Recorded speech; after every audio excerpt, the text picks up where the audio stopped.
Just past dawn on November 11th, 1918, the First World War was over. At least on paper. The armistice had been signed at 5:05 a.m. inside French Marshal Ferdinand Foch's private headquarters train car in the Compiègne forest, ending 4 years of fighting, officially. But along the front, the firing didn't stop.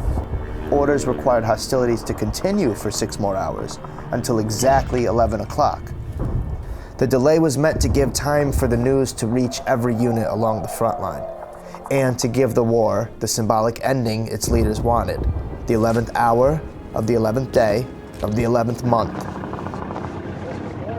Across the Western Front, reactions were wildly different.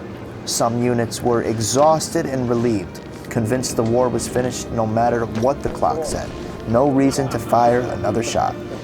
Others kept fighting out of habit, shelling, raiding, pushing forward, because routine didn't break until orders forced it to. And in a few tragic sectors, officers launched last-minute assaults, determined to capture ground before the deadline ran out. But at exactly 11 a.m., everything stopped. Not gradually, instantly. Veterans later said the sudden silence felt unreal, almost frightening.